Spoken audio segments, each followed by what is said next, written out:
Agora na Band News FM, Seus Filhos, com Roseli Saião e Thaís Dias.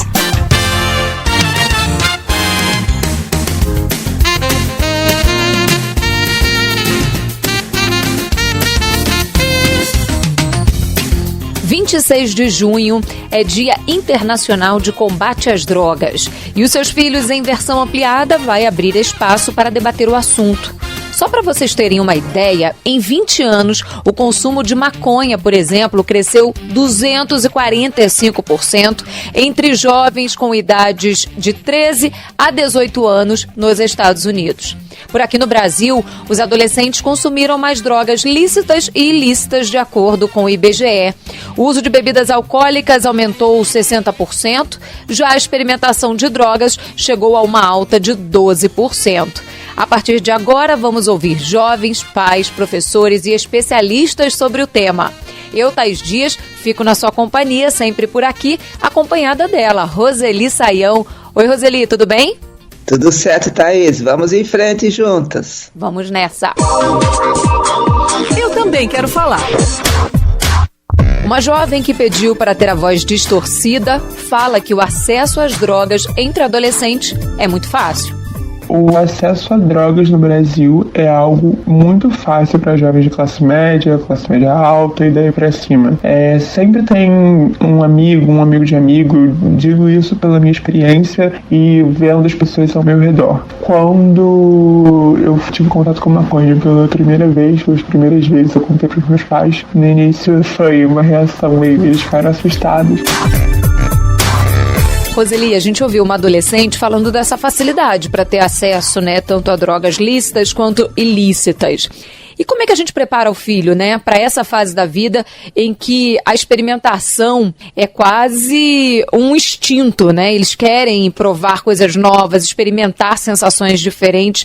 O que a gente tem que fazer para auxiliar o jovem sobre os riscos, principalmente orientar esses jovens sobre esse momento da vida? Bom, a primeira coisa é sempre conversar francamente com os filhos, Isso é muito importante. Não adianta a gente pensar, como tradicionalmente a gente faz, em colocar medo, porque quem quer experimentar no mundo, descobrir coisas, não tem medo, Ou se tem medo, enfrenta o medo.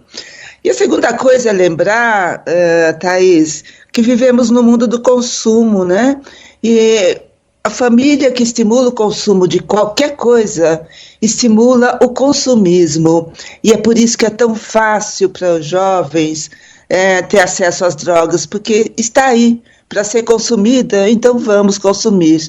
Então é importante refletir que às vezes algo que parece que não tem nenhuma relação com o uso de drogas, tem.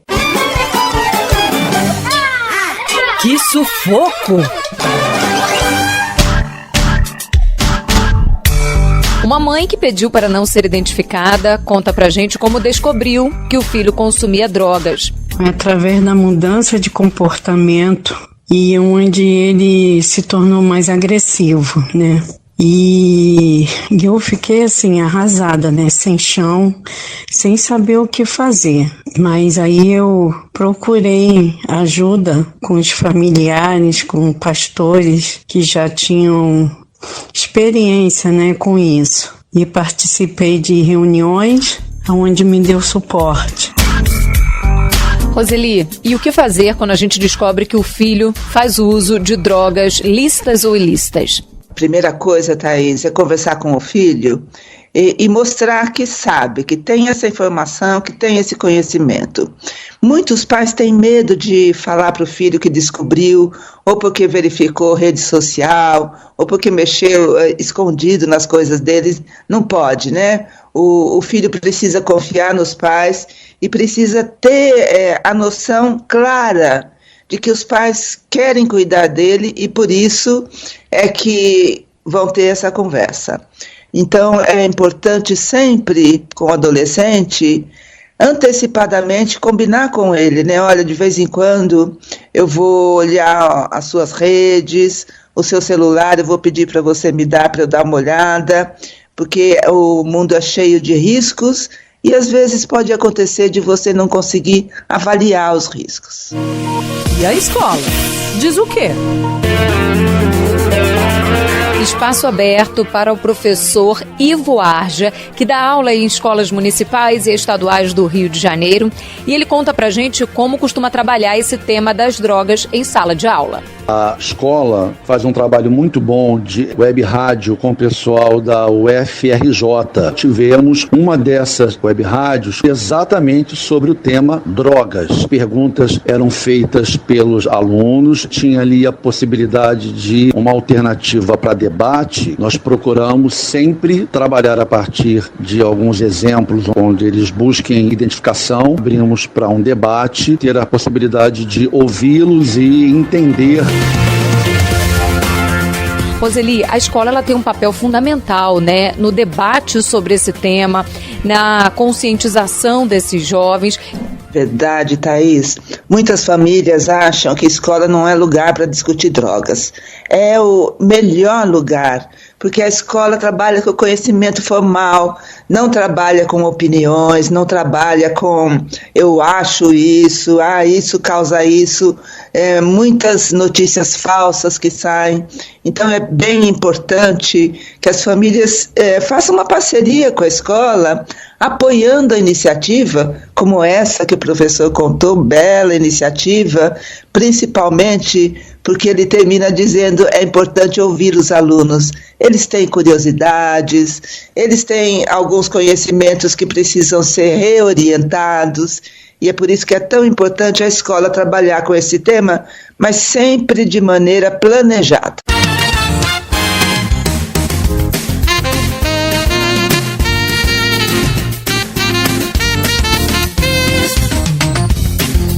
Continuamos falando sobre o combate ao uso de drogas lícitas e ilícitas entre crianças e adolescentes aqui nos Seus Filhos, em versão ampliada. Para bom entendedor. Conosco a Analice Gigliotti, que é da Associação Psiquiátrica do Rio de Janeiro, e ela reforça os problemas que podem ser causados pelo uso precoce de drogas lícitas e ilícitas. Quanto mais cedo você experimenta uma substância, tu atua num momento em que você ainda está em formação. Os seus neurônios estão ajustando o que é bom, o que é ruim. Estava aprendendo aquilo que a gente está experimentando é o que deve ser feito. Você aprende a usar substâncias quando adolescente, é muito mais difícil de você esquecer. Não é o que deveria ser. Você aumenta o risco de transtornos mentais. A sua neurotransmissão se modifica toda. O tabagismo precoce aumenta o risco de esquizofrenia.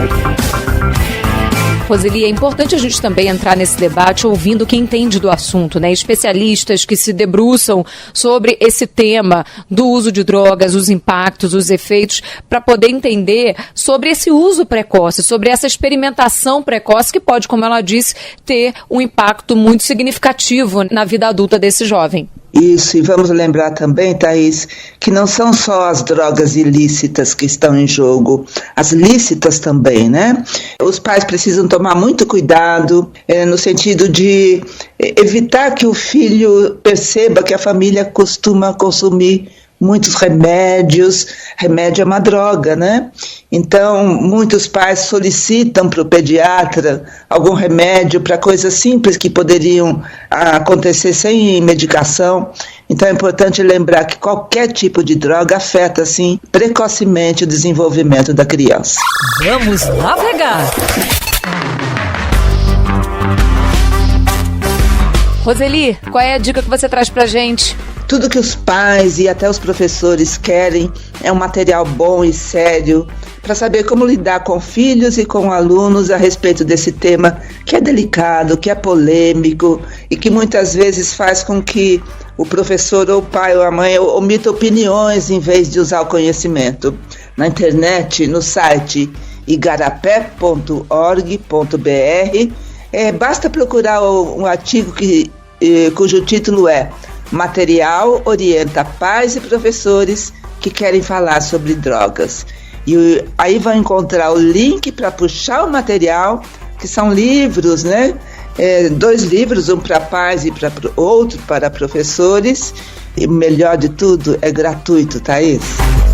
Repete pra gente então, Roseli, como conseguir esse material. O site é igarapé.org.br. Aí procura material, orienta pais e professores que querem falar sobre drogas.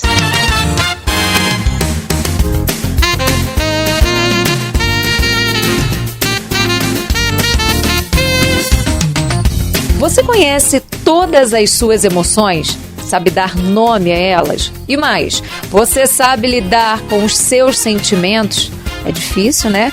Imagina para uma criança que ainda não se conhece muito bem, ou para um adolescente que está vivendo a efervescência de tantas mudanças. Como lidar com aquela onda que toma conta da gente quando a gente começa a sentir raiva ou medo? E o frio na barriga quando temos que fazer algo novo? E o coração acelerado quando estamos muito animados ou apaixonados?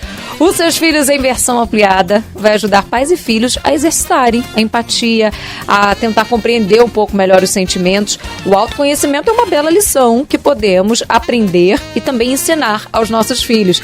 Vamos agora nessa jornada juntos. Esse é Os Seus Filhos em Versão Ampliada. Minha voz. Conosco por aqui, a Alice Magalhães, de 11 anos, que conta pra gente que hora ou outra sente um pouquinho de raiva. E explica o motivo.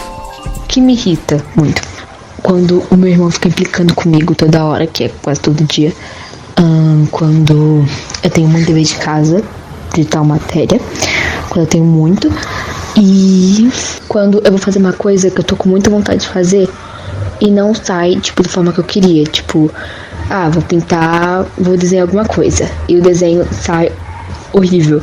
Daí eu fico realmente bem irritada e eu quase rasgo a folha e taco no lixo, mais ou menos isso. A gente também ouviu o Renerson, que tem 15 anos, e ele fala também, né, sobre um mix de sentimentos que às vezes tem que enfrentar. Eu fico com muita raiva quando minha mãe grita comigo. Não gosto também, fico com raiva quando ela pede um monte de coisa pra mim e minha mãe tá assistindo TV.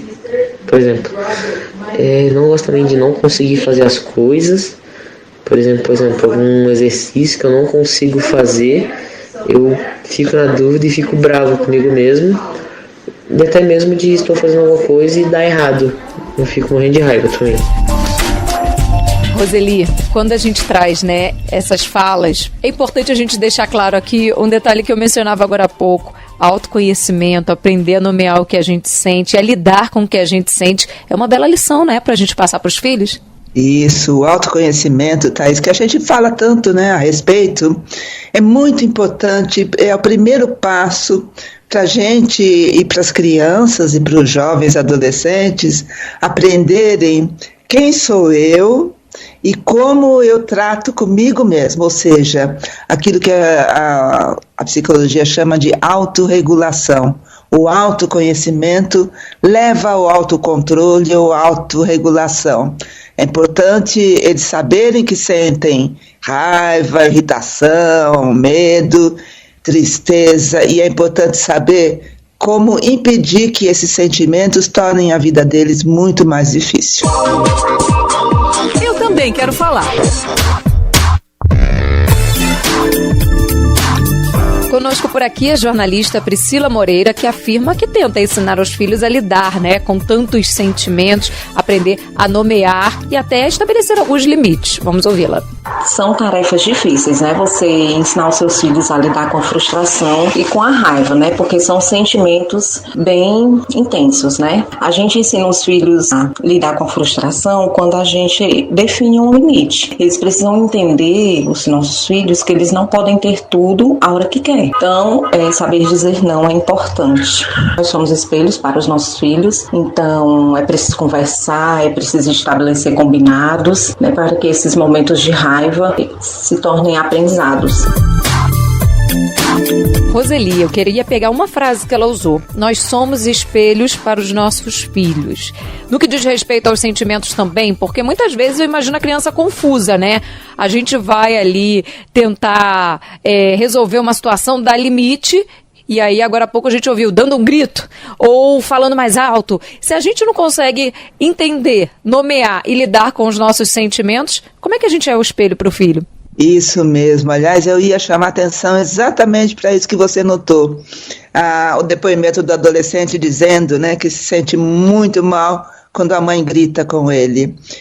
Em algum momento da nossa vida, a gente entendeu que aumentar os decibéis da nossa voz impõe autoridade. Não. A gente pode falar a mesma coisa no mesmo tom, sem gritar, mas com mais firmeza e com mais energia. Isso é que é importante para a autoridade. Então, vamos lá, gente.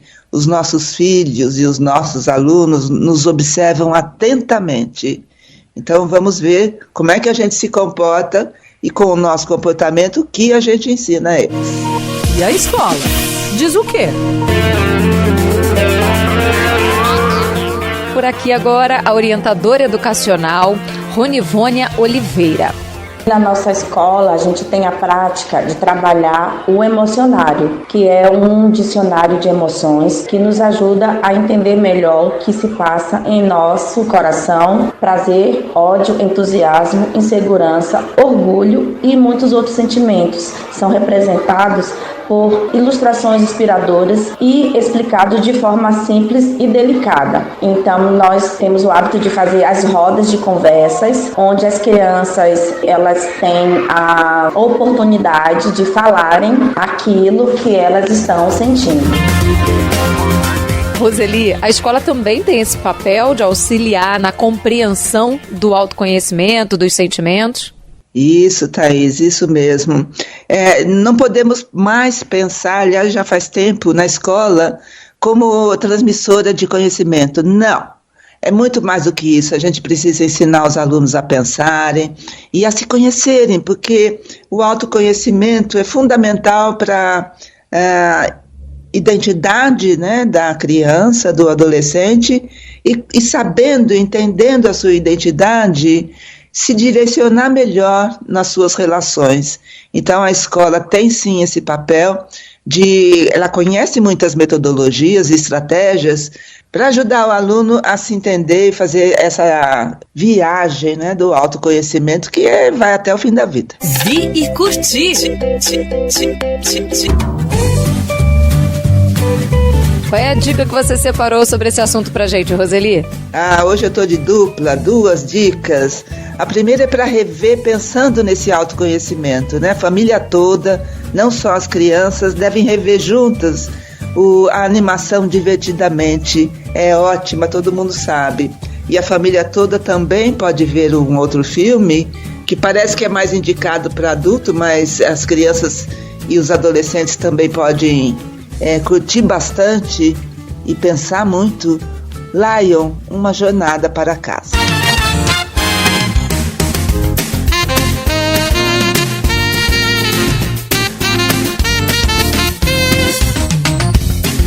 As emoções e o autoconhecimento continuam em destaque aqui nos Seus Filhos em versão ampliada. Para bom entendedor,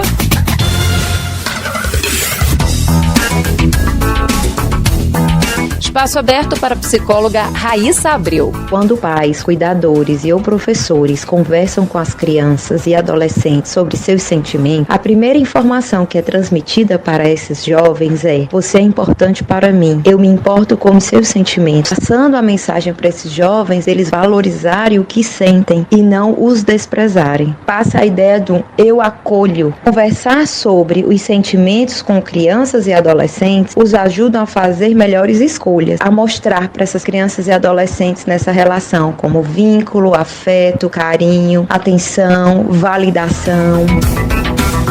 É isso, Roseli? É isso. E eu vou ressaltar, Thaís, que é importante ter a sensibilidade de quando lidar com essas questões. Às vezes o filho tem um acesso de raiva, ou de irritação, ou de braveza, e a gente quer conversar na hora, mas ele está tomado por aquela emoção. Então é bom deixar passar aquele momento, talvez no dia seguinte ou à noite. Nossa, tal hora, filho, você teve muita raiva. O que você sentiu? Como que você fez para lidar com isso depois? Então é importante ter essa sensibilidade do tempo certo de conversar sobre as questões. E Roseli, quando é a gente, né, que está vivendo ali, seja uma tristeza, uma crise também de raiva, de angústia, de ansiedade, vale falar para o filho, explicar: olha, hoje eu estou um pouco diferente por causa dessa emoção, desse sentimento, também é bacana? Muito, muito, porque aí também é uma lição que a gente ensina para a criança ou mesmo para o adolescente, de, olha, informar quem convive com você de como você está, ajuda, né, as pessoas a entenderem o que está acontecendo e ter mais tolerância com o seu comportamento. É ótimo isso.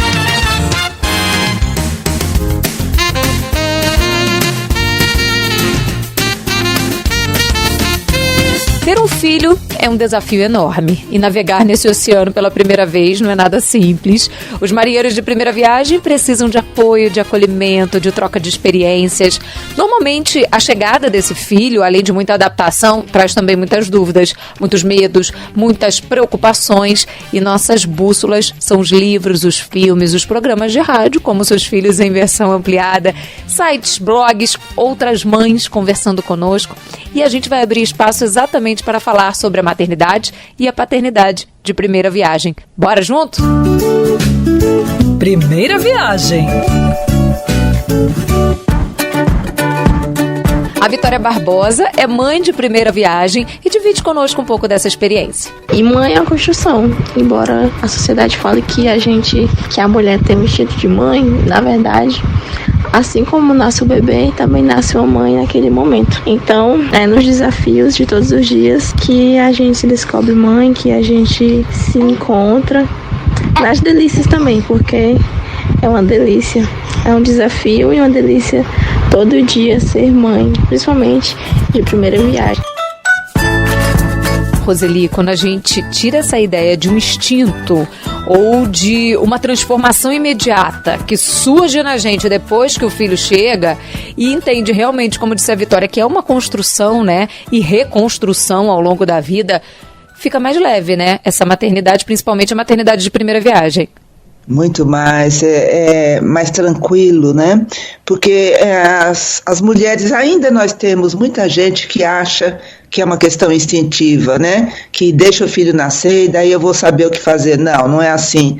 É realmente uma construção, e uma construção que dura enquanto o filho depender da mãe e do pai.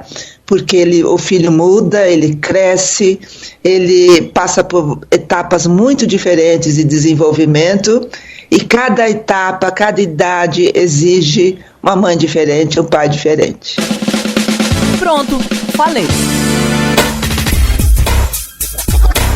Hora de ouvir a Tamara Lopes, que conta que assim que descobriu a gravidez, correu para os livros, para os blogs, para todos os materiais possíveis para aprender nesse período. Quando eu descobri a gravidez, além do primeiro susto, o segundo passo foi começar a pensar em todos os pós, né? Tudo que aconteceria, as mudanças da vida. Foi ler livros, pesquisar muito na internet, principalmente sintomas, evolução do corpo. E conforme a gravidez ia evoluindo, era me preocupar com o recém-nascido, com os cuidados e tudo mais. Roseli, eu fui igualzinha. É bacana a gente se munir de informação, principalmente de informação com aquelas fontes confiáveis, né? Com aqueles livros, aqueles sites, os programas como o nosso também que falam de maternidade, para a gente entrar nesse novo universo com bastante consciência de que não é simples, não é instintivo, mas que é enriquecedor, é desafiador e maravilhoso. Sim, é bem importante. E o mais importante é saber selecionar essas fontes, né? Sejam de amigos, de parentes, de artigos que há na internet, e há muitos excelentes artigos e até tratados. É importante saber selecionar para não ficar com falsas informações, para não adquirir medos, né, que não precisava, porque isso também a internet ajuda, e amigos também. Então é preciso esse cuidado. O que eu vou considerar para ter uma boa consciência desse momento que estou vivendo? Tô por perto. De Porto Alegre conosco, a Adriana Lima, ela que sempre que pode dá apoio à filha, que é mãe de primeira viagem. Minha filha, faço muita questão de cuidando do bebê, auxiliando, explicando, porque é o primeiro bebê e eu quero ajudar nas primeiras trocas de fralda, mamar, auxiliar, porque isso é muito importante, os primeiros dias de uma mamãe, né, recém-mamãe, vai dar tudo certo. Roseli, essa rede de apoio, né, de outras mães, de outros pais, as pessoas que já viveram a maternidade, a paternidade no dia a dia podem contribuir muito, né, com ensinamentos, com lições. A gente sabe que a gente vai ter que selecionar uma hora ou outra algumas dessas informações, mas é sempre importante essa troca, né? Bem importante. E não importa, Thaís, se a rede de apoio transmite algumas coisas equivocadas, não importa, basta a pessoa, que é a mãe agora, né, de primeira viagem, saber selecionar, mas o vínculo afetivo com essas pessoas da rede de apoio é muito importante, porque uma hora ou outra a mulher vai precisar. Pode ser que nos primeiros dias ela ache, né, que não vai precisar, mas vai. E toda mulher que tem filhos sabe que vai precisar e muito dessa rede de apoio. Minha voz. A Maria Mascarenhas fala conosco direto do Rio de Janeiro e ela herdou o canal Mamãe de Primeira Viagem da irmã quando se tornou mãe do Felipe há 2 anos. Ela disse que foi importante porque ela descobriu, né, que várias mulheres passavam pelas mesmas situações, tinham medos parecidos e que o canal virou uma grande troca de vivências e um espaço para acolhimento. Vamos ouvir. A maternidade é muito solitária, né? E mesmo que você tenha muita gente do seu lado, que você tenha uma super rede de apoio, ninguém tá passando pelas mudanças que você tá passando ao mesmo tempo, né? Então você ter um canal com essa troca, que você pode falar sobre isso e alguém do outro lado vai te entender, é muito legal. Quando eu assumi o Mamãe de Primeira Viagem, eu descobri que eu não tava sozinha, que as minhas inseguranças também eram inseguranças de outras mães, que as minhas dores também eram dores de outras mães, que as minhas dificuldades também eram dificuldades de outras mães, e hoje eu sinto que eu acolho muitas mães também. Eu recebo muitas mensagens muito legais sobre isso e mostra que realmente é uma super rede de apoio virtual, mas você sabe que ela tá sentindo a mesma coisa que você. E eu acho importante a gente falar de acolhimento, né? Porque realmente quando a gente vai se tornar mãe, Roseli, muitas vezes a gente tem medo de falar que a gente tem medo, de falar que a gente tem dúvida, de falar que não é tão bacana determinada vivência quanto a gente imaginou, de falar que é muito difícil, porque tem o medo do julgamento, tem a autoculpa, né, que fica ali rondando a gente. E quando você cria esse espaço para que o outro possa falar e ser ouvido, é sempre importante, né? Isso, Thaís, isso. A gente já conversou aqui sobre nunca os pais ou professores considerarem bobagem o que os filhos ou alunos dizem, né? Agora isso se aplica muito para a mulher que está grávida, que acabou de tornar-se mãe. Nada é bobagem, nenhum sentimento, nenhum comportamento, nenhum receio, nada é bobagem. A gente precisa acolher tudo que ela sente e comunica para que ela escape desse sentimento que a gente ouviu a Maria dizer de solidão na maternidade.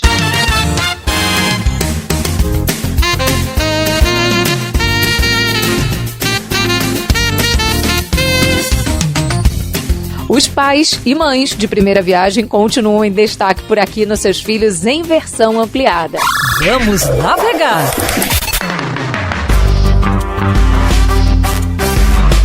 Bora trazer mais uma dica para os nossos ouvintes, Roseli.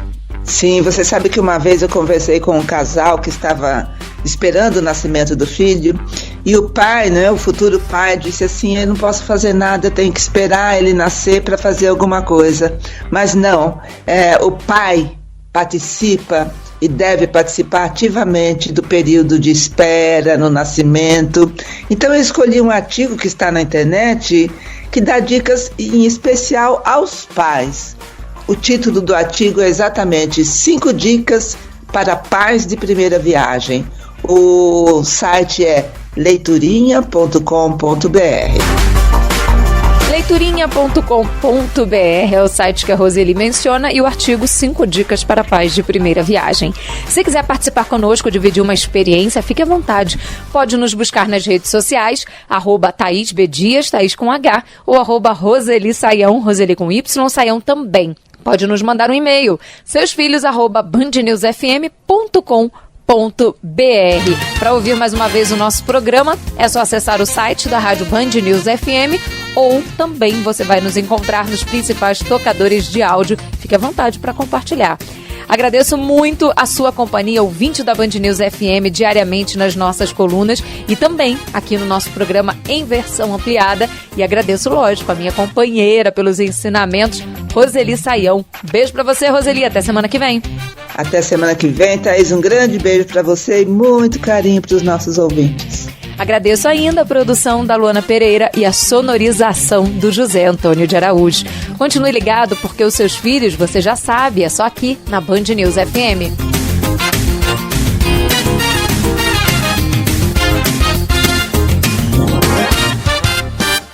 Você ouviu Seus Filhos na Band News FM.